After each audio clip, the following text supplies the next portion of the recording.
Sign it, Mother, or you are no longer part of this family. The words sliced through the cold air of my daughter's immaculate living room. A thick folder sat between us on the walnut table, its cover stamped with the words, Asset Transfer. Vanessa's nails tapped against the edge like a metronome counting down to my surrender. I didn't flinch. I pressed the folder back across the polished wood. Number. Just one word. But it filled the silence heavier than thunder. If you're watching this, subscribe and tell me where you're watching from. Your support keeps stories like mine alive. My name is Clara Whitmore. I'm 67 years old, a retired schoolteacher, and the widow of Henry Whitmore, the man who built a fortune the old-fashioned way. Patience, discipline, and an iron belief that stocks are bricks of stability, not lottery tickets. For 40 years, I stood beside him, clipping coupons while he circled numbers in notebooks.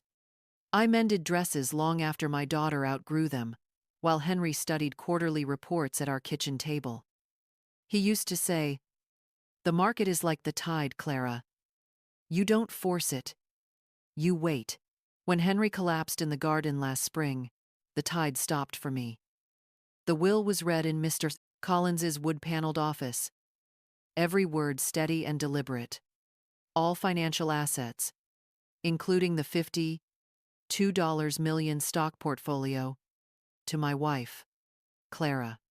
Vanessa sat across from me, her jaw tight, her hand clenching her designer handbag. She said nothing, but I saw it, the calculation already blooming behind her eyes. The funeral was quiet. I wore the gray wool scarf Henry had given me on our 25th anniversary. "It will keep you warm when I cannot," he had joked. That morning it was the only thing holding me together.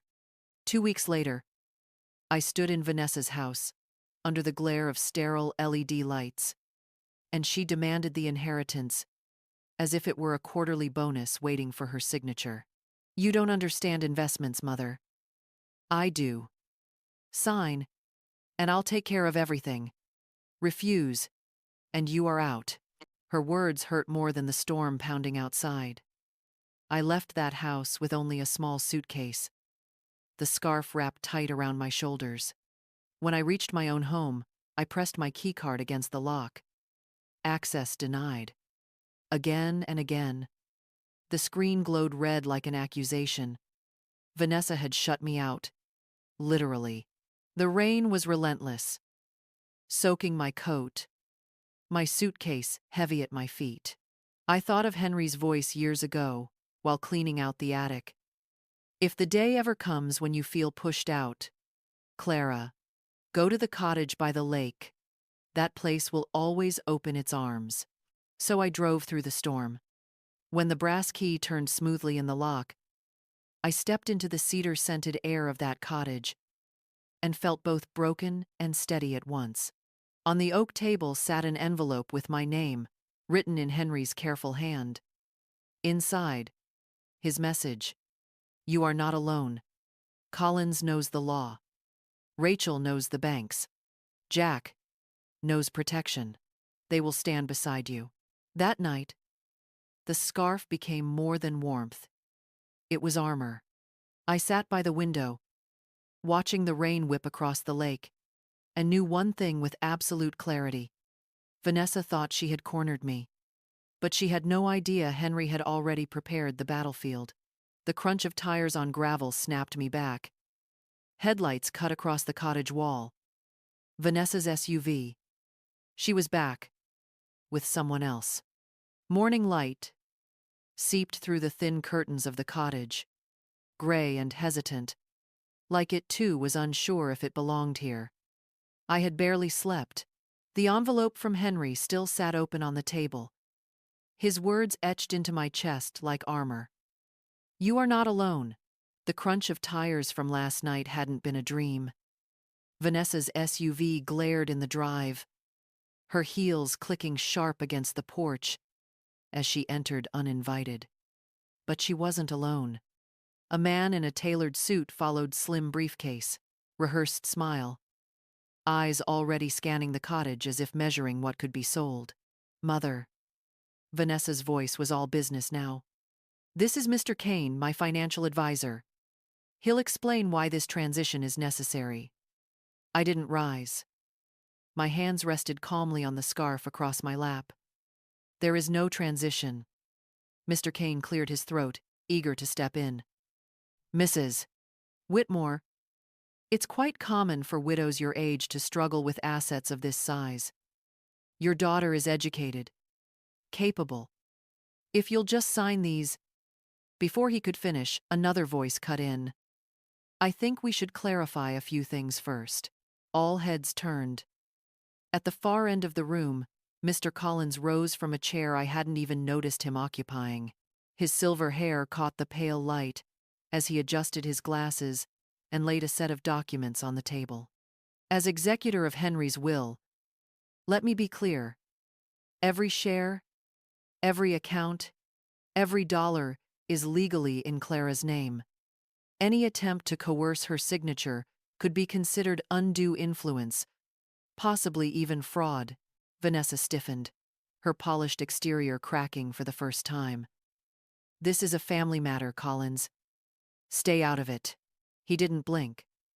"That's where you're mistaken. Henry entrusted me with protecting his wishes, and his wishes are written in black and white." Silence swelled, thick as the storm still dripping outside. Vanessa's advisor shifted uneasily, sensing the ground tilting beneath him. My daughter's lips pressed thin, her eyes narrowing into a look I recognized all too well. Calculation. She snapped the folder shut. "Fine. But you can't hide behind these papers forever, Mother. People will soon see the truth that you're confused, incapable. And when that happens, you'll regret standing in my way." Her heels struck the wooden floor like hammers as she stormed out, Mr. Kane scrambling after her. For a long moment, the only sound was the clock ticking above the mantel. I exhaled slowly, clutching the scarf tighter. Henry's foresight had carried me through the first assault. But I knew Vanessa would return. Not with papers this time, but with whispers sharper than knives. The battle wasn't over. It had only changed arenas. It began slowly, like ivy creeping up brick. A pause in conversation when I entered the grocery store. A too polite smile from the postmaster, tinged with pity. At church, pews that once felt warm now seemed colder. Friends turning their heads, just enough to avoid my eyes. I didn't need to ask. Vanessa had moved quickly. "Mother is slipping," she must have whispered. "She's fragile. She's losing herself. Someone else needs to take over before she ruins everything Henry built." And in a small town, whispers spread faster than wildfire. One afternoon, I walked into the bakery for my usual rye loaf. The clerk, a boy I'd once taught in second grade, hesitated before bagging it. "Are you sure you have the right change, Mrs. Whitmore?" he asked too loudly, as if testing me. Behind me, two women exchanged glances, their mouths tightening with quiet judgment. My cheeks burned, but I steadied my voice. "Yes, Daniel. Exact change." I placed the coins deliberately, my hands steady, my eyes unflinching. If they were waiting for a tremor, they would leave disappointed. Later at the pharmacy, I overheard the hushed tones of two neighbors. "It's sad, really. Maybe Vanessa's right. Managing millions at her age, it's too much." Their words cut deeper than they knew. They weren't just doubting my competence, they were doubting my dignity. Still, I refused to fight fire with fire. Henry once told me, "When you explain too much, Clara, you lose more than words. You lose your footing." So I chose silence. Not weakness, but silence as a shield. That choice paid its first dividend at the town hall. I was there to cast my annual vote. The clerk handed me the electronic ballot, perhaps expecting me to fumble with the screen. My fingers moved calmly, selecting each option with precision. When I signed my name on the digital line, The pen did not waver. I felt eyes on me, Mrs. Cooper, 3 houses down, who had avoided me all week. She watched as the signature appeared bold and unbroken. For a moment, her expression softened, embarrassed perhaps, that she doubted me. Rumors are fragile things. They thrive on shadows but wither under steady light. As I walked out into the crisp afternoon air, scarf snug around my shoulders, I realized the truth. Vanessa had tried to strip me of respect, but all she'd done was give me the chance to prove I still carried it. The whispers would not stop overnight, but each steady step I took was a nail in the coffin of her lies. The cottage had grown quiet, the kind of quiet that presses against your chest. I spent my days with routine, making tea in the chipped blue kettle Henry loved, tidying shelves that hardly needed it, running my fingers along the grain of the oak table where his envelope still lay. One rainy afternoon, searching for stationery in the old desk, I found something wedged at the back of the drawer. A leather-bound notebook, edges scuffed, the cover faintly smelling of tobacco and cedar. Henry's notebook. My breath caught. He'd filled dozens like it during our years together, columns of numbers, neat charts, and little notes in his deliberate hand. I carried it to the table, setting it gently beside my scarf, as though both were relics. Flipping through, I found records of dividends, careful annotations. Hold. Too volatile. Promising in 5 years. Each line carried Henry's voice. Steady and pragmatic. But then, halfway through, the words shifted. Vanessa asked again about selling the portfolio. She calls it slow money. Wants to liquidate. Invest in real estate projects her friends chase. I worry she sees only numbers, not meaning. I froze. My fingertips pressed against the ink. A few pages later, another entry, dated 2 years before his heart failed. I once imagined leaving everything to Vanessa, thought it would be her legacy. But today, I overheard her boast. I'd sell the whole lot. Why wait decades for crumbs when you can double in months? That was the moment I knew. She doesn't see patience, she sees profit. This is not for her. It must go to Clara. My chest tightened, tears pricking my eyes. For months I had asked myself if Henry's decision had been practical convenience, choosing me simply because I was left behind. But here was the truth in his own hand. He had chosen me deliberately, because I understood what Vanessa never could. I traced the ridges of his pen strokes as if I could touch him through them. All those quiet mornings of coffee and coupons, of his sugar-laden grin, and my teasing remarks, had not been invisible. He had seen me. And he had trusted me with everything. The storm outside thrashed harder against the windows, but inside I felt something settle. Resolve. The rumors, the humiliation, even Vanessa's threats, they were noise. This notebook was signal. Proof that Henry's fortune wasn't just numbers in a bank. It was the story of our life together. Decades of restraint, choosing less now for more later, building something brick by brick. I closed the book carefully and placed it atop the scarf. Armor upon armor, evidence upon love. For the first time since Henry's death, I didn't feel like a widow stumbling through betrayal. I felt like a steward of something greater, something my daughter could never comprehend. The lamp flickered as I whispered into the dim light. I will not fail you, Henry.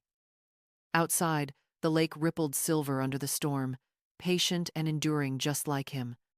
The morning after I discovered Henry's notebook, the cottage door creaked open without a knock.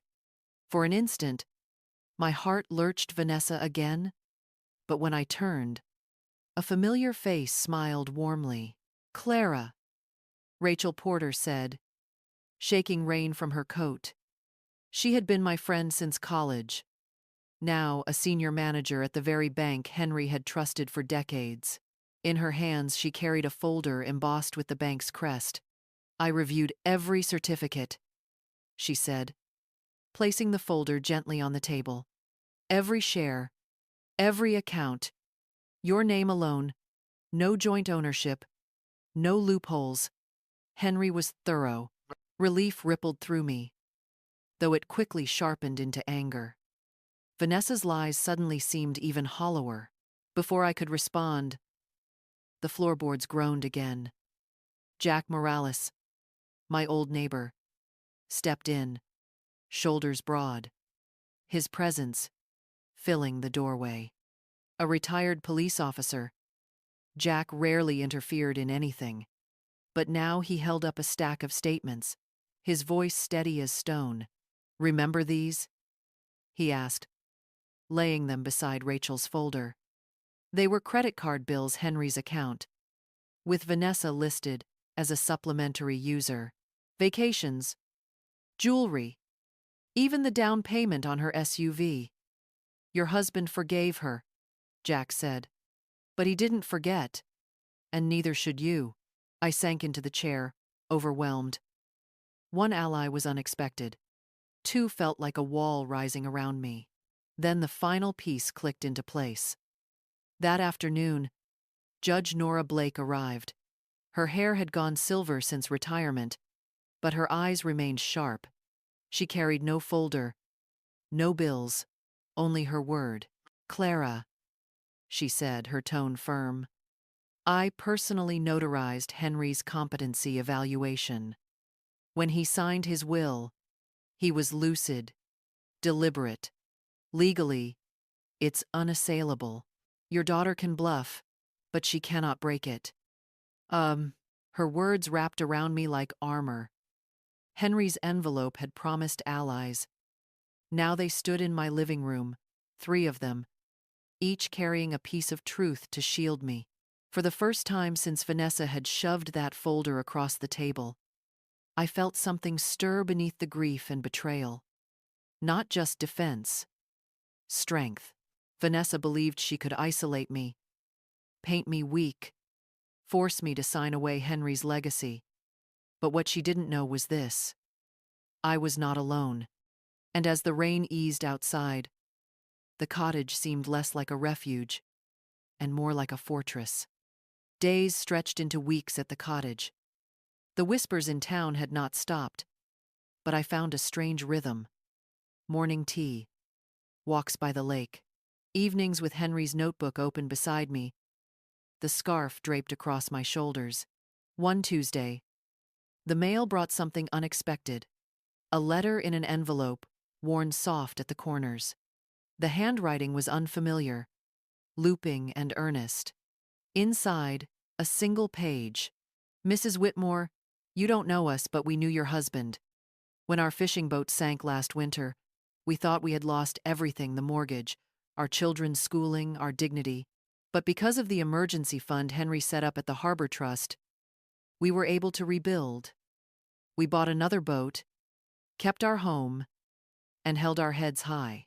He saved not just our livelihood, but our pride. Thank you for continuing what he started. We believe in you." It was signed, "The Calder Family."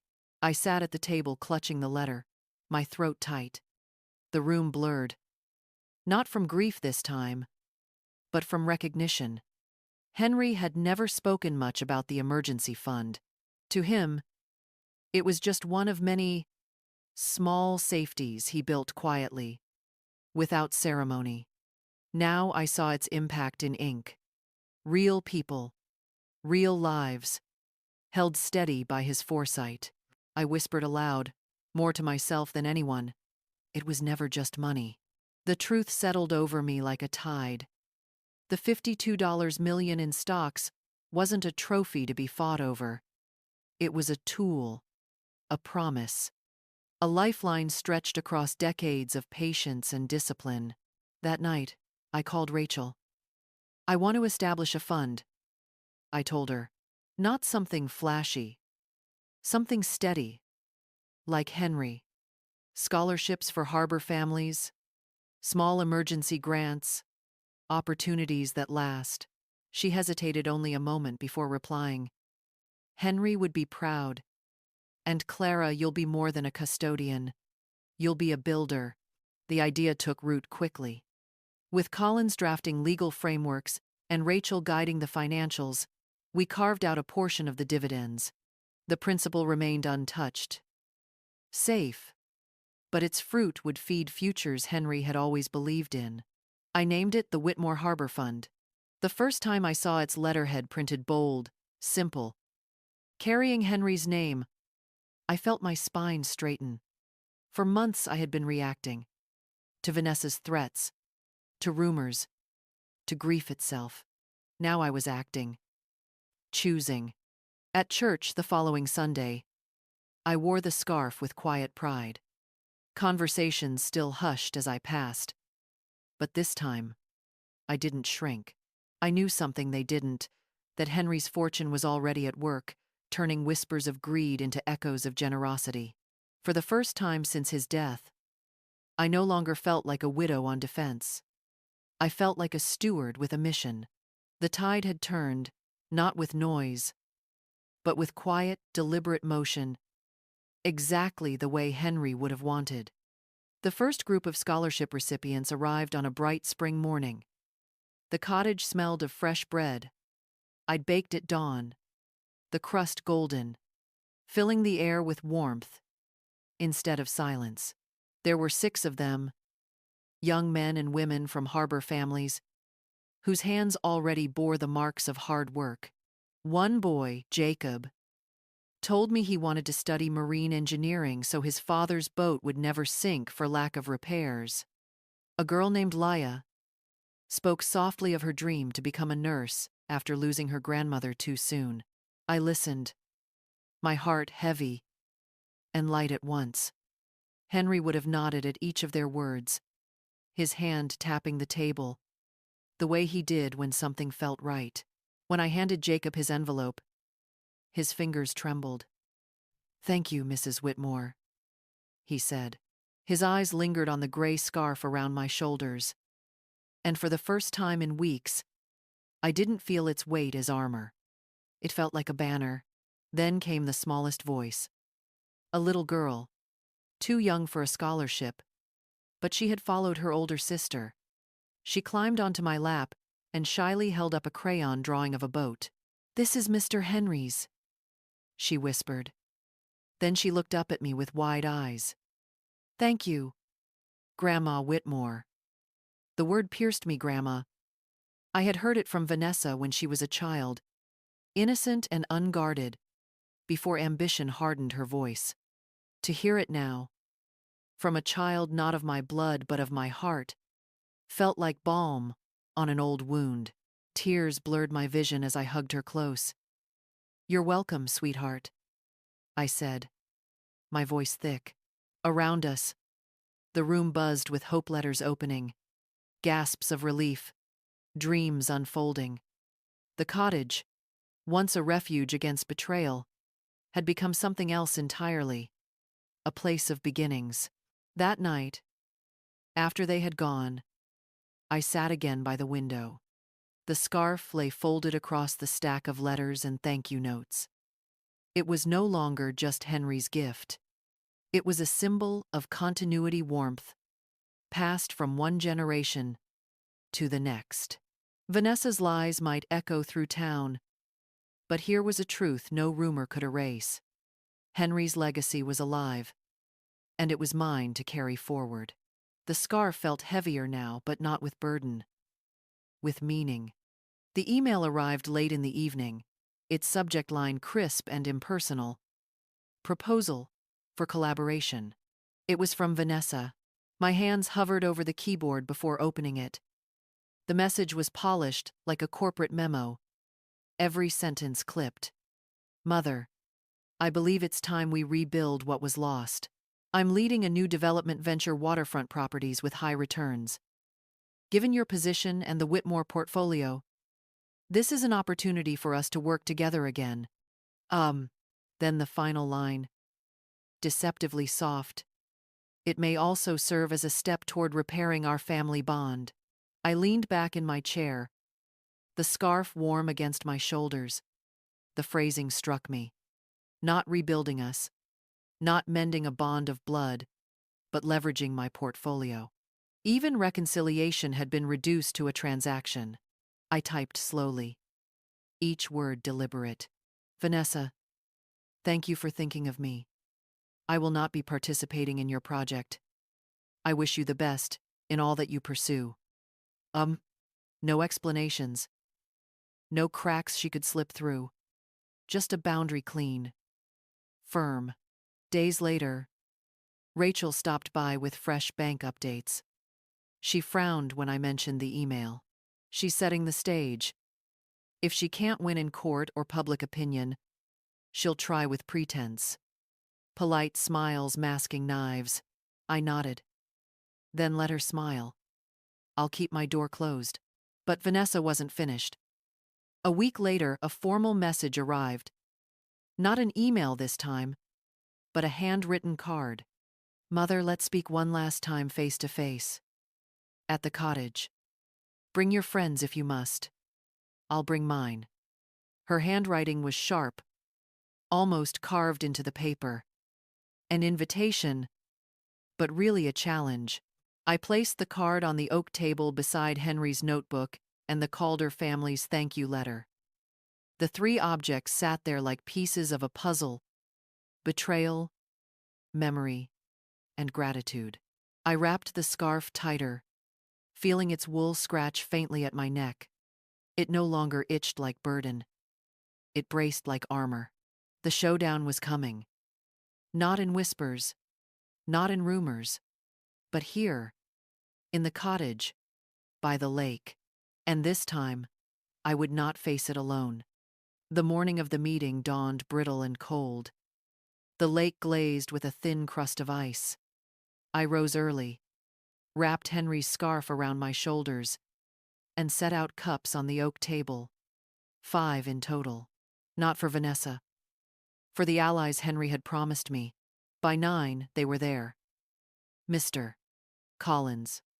Precise and calm. Files tucked beneath his arm.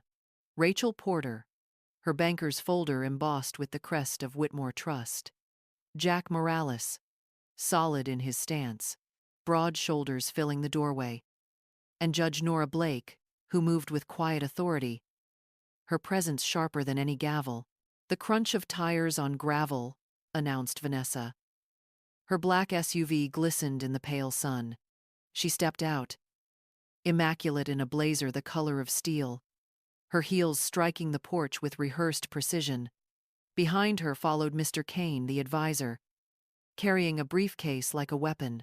Vanessa didn't wait for pleasantries. She pushed open the door, her eyes sweeping the room. So this is the tribunal, she said dryly. Fine, let's make this quick. She dropped a leather folder onto the table with a snap. Mother is unfit. She's clinging to assets she doesn't understand. Mr. Kane will confirm. The advisor cleared his throat, eager. Mrs. Whitmore. Portfolios of this size require sophisticated handling. Mismanagement could devastate generations. Your daughter is uniquely positioned. Enough. Collins interrupted, sliding a document forward. The will leaves no ambiguity. Every asset is Clara's alone. Any attempt to override that is coercion. Vanessa's eyes narrowed. You're a lawyer, Collins. You thrive on fees. This isn't about the law. This is about family. Judge Blake's voice cut through. Calm, but firm. Family does not erase legality. I notarized Henry's competency myself. He was clear, deliberate. This will is ironclad. The air thickened. Vanessa's smile faltered but reformed quickly. Legalities don't change reality. Mother is confused. Ask anyone in town. They've all seen it. Rachel leaned forward, placing her folder beside Collins's. I've reviewed every share certificate. Every account sits solely under Clara's name. And as for confusion, she's the one building something new.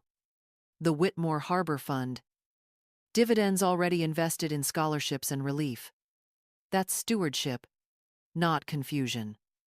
Vanessa's mask cracked. Her fingers drummed the table. Faster, sharper. She doesn't know what she's holding. 52 million. It should be working. Jack's gravelly voice rumbled from the corner. Working? Like the vacations, the jewelry, the SUV you charged on your father's supplementary card. He forgave you then. Don't pretend you sacrifice now. The color drained from Vanessa's face. She turned to me, her words breaking sharp. You've turned them all against me. I steadied my breath, my hands resting lightly on Henry's scarf. No, Vanessa. You turned against yourself. Her lips parted, ready to lash back. But Collins lifted Henry's notebook. There's more. His voice softened. Henry once considered leaving everything to you, Vanessa. But he overheard you say you'd sell it all for fast profits. That was the moment he changed his mind. He chose Clara because she saw meaning, not just numbers. The silence that followed was heavy, suffocating. Vanessa's jaw tightened, her bravado flickering. Rachel spoke gently, almost like a verdict. Your father trusted your mother because she embodies what you do not. Patience, integrity, the long view. For the first time, Vanessa looked small. Not the polished executive, not the conqueror, but a woman cornered by truths she couldn't refute. Her voice trembled with anger. You'll regret this. All of you. She slammed the folder shut, shoved it under her arm, and stormed toward the door. The SUV roared to life moments later, gravel spitting under its tires. When the silence returned, it was deep, steady, filled only by the tick of the mantel clock and the faint lap of the lake outside. I let out a slow breath, my hand smoothing the scarf. I didn't win today, I said softly, but I didn't lose myself, and that is enough. No one contradicted me. They didn't need to. As they gathered their papers, my allies left behind something more valuable than any stock certificate. The proof that Henry's faith in me was not misplaced. I moved to the window, watching Vanessa's SUV disappear down the road. For a moment, I caught my reflection in the glass, lined, tired, but steady. The scarf lay across my shoulders like armor. Vanessa had tried to strip me of dignity, but instead, she had carved it deeper. The battle was not over, but I had already won the one that mattered. That evening, the cottage was silent again. I sat by the oak table, Henry's scarf snug around my shoulders, the brass key to the front door resting in my palm. Months ago, I had stood in the rain outside my own house, keycard flashing red, access denied, locked out by the very child I once sang to sleep. That key had been useless then, a symbol of exile. Now, the brass key turned easily in the cottage lock, the door creaking open to warmth and cedar-scented air. The same key, but a different meaning. Not exile, belonging. Not loss, choice. I traced the scarf's frayed edges, remembering Henry's words. It will keep you warm when I cannot. He hadn't just meant warmth. He meant strength. The scarf had carried me through storms, whispers, betrayals, and tonight, it felt like victory, not loud or triumphant, but quiet and enduring. I walked to the porch, the lake shimmering under moonlight. The wind tugged at the scarf, but it held firm around my shoulders. Somewhere out there, Vanessa was still plotting, still restless, but I no longer lived in her shadow. The door behind me stood ajar, waiting.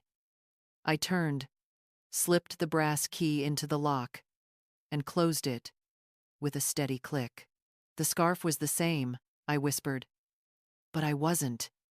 This time, I was the one closing the door.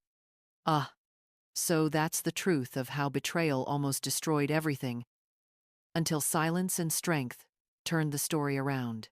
But there's one thing I didn't tell you at the start. What if the betrayal wasn't just about money, but about love, power, and a secret no one expected?